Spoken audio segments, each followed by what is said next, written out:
নমস্কাৰ মই আপোনাৰ এষ্ট্ৰলজাৰ ডক্টৰ শ্ৰী শ্ৰী ঘোষ আমি কন্টিনিউ এটা বিষয় লৈ পেলাই আটাইকেইটা ৰাশিৰ ওপৰত কি প্ৰভাৱ পৰিব সেই এপিসোড কিটা চলাই আছো আজি আমি আহিম কৰ্কট ৰাশিৰ কাৰণে 1 জুলাইৰ পৰা 31 ডিসেম্বৰ यानी 184টা দিন यानी 6 মাহ কৰ্কট ৰাশিৰ ওপৰতে কি প্ৰভাৱ পৰিব কোন কোন গ্ৰহে কি পজিটিভ ওয়েভ পজিটিভ প্ৰভাৱ পেলাব এই গ্ৰহটোৰ ওপৰত আহক আজি আমি এটো জানিলো কৰ্কট ৰাশিৰ জাতক জাতিকা মনত প্ৰবণতাটো বহুত বেছি থাকে কনসেন্ট্ৰেশনটো বহুত ডিপ হয় সদায় নিজকে উপস্থাপনা কৰিবলৈ চেষ্টা কৰে প্ৰেজেন্ট কৰিব চেষ্টা কৰে মনত ধৈৰ্য থাকে কোনো জায়গাত অসফলতা যদি আহি যায় তাৰ কাৰণে বাৰম্বাৰ চেষ্টা কৰিব কাৰণে মনৰ ভিতৰত উৎসাহ আহি থাকে সদায়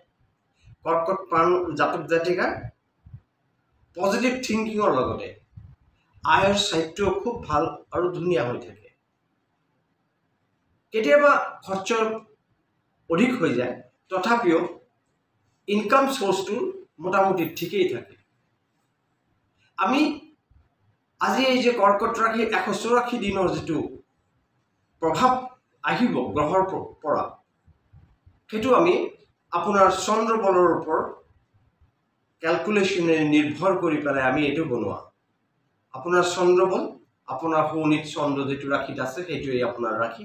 সেই হিচাপে আমি এটো বনাইছো আপুনি সেই হিচাপে দেখিব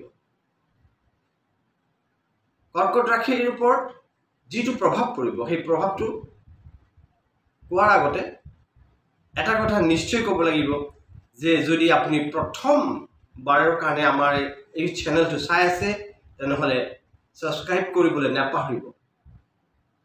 আপোনাৰ এটা সাবস্ক্ৰাইব আমাৰ কাৰণে বহুত আশীৰ্বাদ লগতে শেয়াৰ কৰিব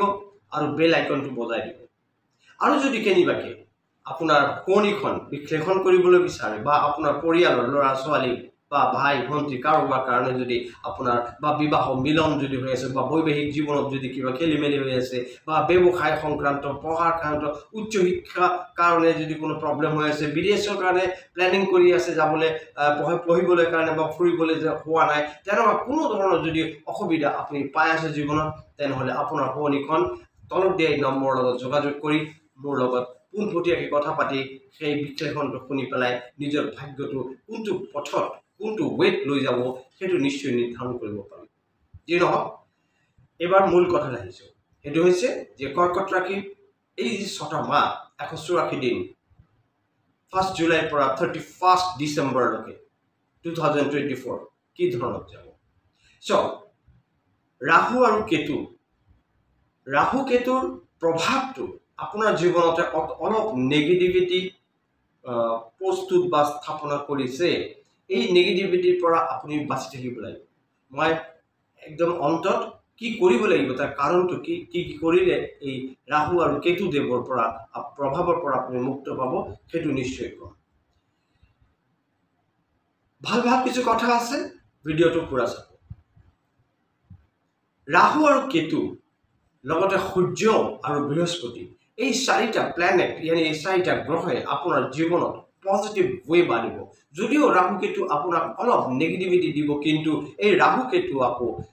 আপোনাক বহুত ধুনীয়া এটা পজিশনত পোৱাই দিয়াৰ ক্ষমতা ৰাখে কাৰণ ৰাহু এটা এনেকা শ্যাডো প্ল্যানেট যি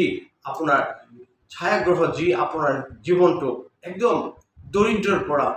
খুব উচ্চ স্তৰত লৈ যোৱাৰ ক্ষমতা ৰাখে কিন্তু ৰাহুৰ প্ৰভাৱটো আপোনাৰ যেটো পজিটিভনেস সেই পজিটিভনেসটো আপোনাৰ ওয়াৰ্কম্যানশিপ यानी কৰ্মৰ ওপৰত ৰাখিব লাগিব সূৰ্যদেৱ উজ্জ্বল ভৱিষ্যতৰ আপোনাৰ পথ নিৰ্দেশন কৰে টাৰ্গেট এচিভমেন্ট কৰাব কনসেন্ট্ৰেশন ব্ৰেকৰ পৰা বচাব আপুনি যদি গভৰ্ণমেন্ট জবত আছে তেনেহলে উচ্চ পদস্থ অফিচাৰ ৰূপে আপোনাক পৰিগণিত কৰিব বা তেনেকুৱা উচ্চ পদস্থ চেয়াৰ यानी কুৰ্চি আপোনাৰ কাৰণে ই আগবঢ়াই দিব বাস আপোনাৰ কৰ্মফল দ্বাৰা সেই কুৰ্চিটোক আপুনি ধৰিব লাগিব সূৰ্যদেৱ সদায় ৰজাক প্ৰতিনিধিত্ব কৰে তাৰ মানে আপুনি কোনো এটা অফিচৰ মুৰব্বী হ'ব আৰু সেই মুৰব্বীৰ জেগাটো কিন্তু ৰজাৰ জেগা আৰু সেই ৰজাৰ জেগাটোক ৰিপ্ৰেজেণ্ট কৰে সূৰ্যদেৱে তাত আপুনি যাব সূৰ্যদেৱে আকৌ যদি অলপ ক'তবা যদি ডাউনফল কৰে তাৰ যেটো আপোনাৰ শনিৰ ভিতৰত তাৰ অৱস্থান কোনটো হাউজত কেনেকৈ প্লেচমেণ্ট হৈ আছে তো সেই হিচাপে যদি ক'তবা অলপ খেলিমেলি থাকি যায় হাউজ হিচাপে যদি অলপ প্ৰব্লেম কৰি দিয়ে সূৰ্যদেৱৰ লগত যদি ৰাহুদেৱ কেতিয়াবা কোনো ঘৰৰ ভিতৰত যদি হাউজৰ ভিতৰত বহি দিয়ে তেনেহ'লে কিন্তু আপোনাৰ গ্ৰহণযোগ আৰু লগতে আপোনাৰ মানহানিৰ সম্ভাৱনা ইয়াত প্ৰবল হৈ যায় এই জায়গাটোৰ পৰা আপুনি নিজে খুব বাচিব লাগিব কোনো ধৰণৰ ডিলিং মানি হোক বা কিবা ঘৰুৱা হোক কাৰো বিবাহ সংক্ৰান্ত যদি ডিল যদি কৰিবলৈ আছে সেই জায়গাত বহুত সাৱধানতা অৱলম্বন কৰিব নহলে তাত আপুনি নিশ্চয় বেকফুটত যাব লগতে মানহানি হোৱাৰ সম্ভাৱনা বহুত থাকিব লোকৰ ভাল কৰিবলৈ গৈ বিপদত পৰা বা মানহানি হোৱাৰ সম্ভাৱনা থাকিব লোকৰ ভালটো কৰিব লাগে ভগৱানৰ এইটো এটা বিধান লোকৰ যদি আমি উপকাৰ কৰো আমাৰ কাৰণে ভগৱানে বহুত পজিটিভিটি দিয়ে কিন্তু সেই জায়গাটো আপুনি খুব ধ্যান দি কৰিব ভাল কৰিবলৈ গৈ যেন বেয়া নহয় এই প্ৰভাৱটো আপোনাৰ ওপৰত আছে সাৱধান থাকিব নেক্সট আহিছো গুৰু ব্ৰহ্ম গুৰু আপোনাৰ জীৱনত আপোনাৰ জ্ঞান বুদ্ধি টকা পইচা আপোনাৰ কৰ্মক্ষেত্ৰ আপোনাৰ বৈবাহিক জীৱন প্ৰেমৰ জীৱন আপোনাৰ সন্তান আপোনাৰ জীৱন আত্মাটো আপোনাৰ ঘৰ সম্পত্তি আপোনাৰ যেটো ভ্যালুয়েবল প্ৰপাৰ্টি সবক কিন্তু ৰিপ্ৰেজেন্ট কৰে এই গুৰু আৰু এই গুৰু আপোনাক কিন্তু পজিটিভ ৱেভ দিব এই মুহূৰ্তত yani নৱেম্বৰ 15 নৱেম্বৰলৈকে শনিদেৱ বক্ৰ অৱস্থায় আছে নিজৰ মূল ত্ৰিকোণ ৰাখিতে বক্ৰ হৈ আছে আৰু এই বক্ৰ অৱস্থাতে শনিৰ যেটো বক্ৰ অৱস্থাতে গুৰু আপোনাক পজিটিভ প্ৰভাৱ দিব প্ৰেমৰ ক্ষেত্ৰত আপোনাৰ সফলতা ইয়াত ধুনিয়া দেখা গৈছে লগতে আপোনাৰ বৈবাহিক জীৱনত খুব মধুৰ আৰু খুব ধুনিয়া এটা সম্পৰ্ক ইয়াত আমি পৰিলক্ষিত কৰিছো তাৰ মানে আপোনাৰ জীৱন ইয়াত খুব পজিটিভ হৈ আছে যদি আপুনি বাহিৰত মানে ইন্ডিয়াৰ বাহিৰত যদি গৈ পেলাই জবৰ কাৰণে চেষ্টা কৰে তেনেহলে আপুনি খুব ধুনিয়াকৈ এটা প্ল্যানিং কৰিব পাৰে বাহিৰত যাবলৈ যদি যোৱাৰ ইচ্ছা আছে তেনেহলে আপুনি ভিসাৰ কাৰণে বা পাছপোৰ্টৰ কাৰণে এপ্লাই ইমিডিয়েটলি কৰি দিয়ক তো আপোনাৰ তাত সুন্দৰ এটা সুযোগ ওলাই আছে যদি কেনিবাকে আপুনি ব্যৱসায়ৰ লগত জড়িত তাতো কিন্তু পজিটিভ ৱেভ মানে পজিটিভ প্ৰভাৱ দেখা গৈছে বিজনেছৰ ক্ষেত্ৰত আপোনাৰ খুব ধুনিয়া এটা লক্ষণ দেখা গৈছে যত আপোনাৰ ডে বাই ডে দিন প্ৰতিদিন উন্নতি অৱস্থাটো ইয়াত পৰিলক্ষিত হৈছে কিন্তু বাণিজ্য বছৰতে লক্ষী মই সদায় এই কথাটো কওঁ বাণিজ্য বছৰতে লক্ষী বাণিজ্যত যদি আপুনি পাৰফেক্টলি যদি বহে গ্ৰিপ কৰে ধ্যান দিয়ে তো পজিটিভ ৰিজাল্ট হ'ব আপুনি ল্যান্ড প্ৰপাৰ্টি লৈ পেলাই যদি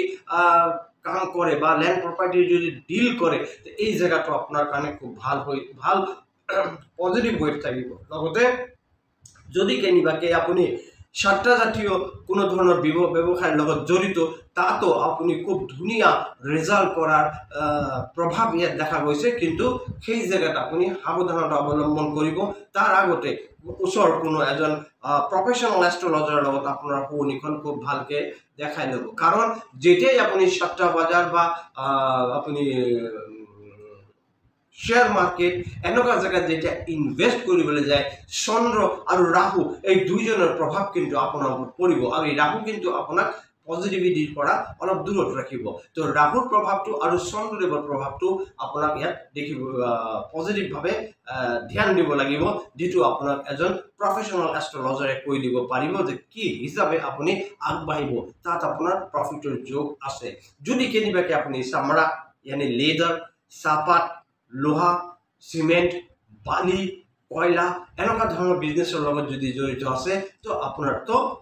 বাবা যদি আপুনি কোনো ইন্ডাস্ট্ৰি খুলিব বিচাৰিছে এই সময়ছোৱাৰ ভিতৰত এই ছমাহ ডিসেম্বৰ 31 লৈকে এই সময়টো আপোনাৰ কাৰণে ভাল কিন্তু যে সময়টো খুলিব আপোনাৰ চন্দ্ৰ বল কিন্তু চাই ল'ব কোনো এজন পাৰফেক্ট জ্যোতিষীৰ পৰা চাই ল'ব যে আপোনাৰ চন্দ্ৰ বলটো কি কৈছে কোন সময়তে এটো পিক কৰিব কোন সময়তে এটো পজিটিভিটি আহিব সেই জায়গাটোত ধ্যান দিব আপুনি পাৰ্টনাৰশ্বিপত যদি কাম কৰিবলৈ বিচাৰে তেনেহলে সাৱধান হৈ যাওক যদি পাৰ্টনাৰশ্বিপত তথাপি উপায় না থাকে কাৰোবাৰ যদি ফান্ড লবলৈ থাকে তেনেহলে আপুনি কোৰ্টত গৈ পেলাই ৰেজিষ্টাৰ কৰি ল'ব কৰ্মফলদাতা খনি আপোনাৰ কৰ্মৰ প্ৰতি পজিটিভ প্ৰভাৱ প্ৰদান কৰিবই। এইবাৰ যদি আপুনি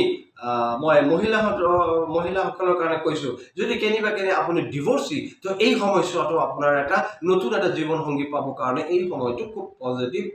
ৰিজাল্ট আছে। যদি আপুনি মহিলা আৰু আপোনাৰ মংগল যদি 12, 1, 4, 7 আৰু 8 নম্বৰ ঘৰত আছে, তেনেহ'লে আপুনি আপোনাৰ প্ৰেম বা বৈবাহিক জীৱনটো ষ্টাৰ্ট কৰাৰ আগতে আৰম্ভ কৰাৰ আগতে এজন প্ৰফেশ্যনেল এষ্ট্ৰলজাৰ লগত দেখাই ল'ব। কাৰণ প্ৰেমত ইয়াত ভাল আছে, বৈবাহিক জীৱনতো ভাল আছে।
হয়, এতিয়া আহিছোঁ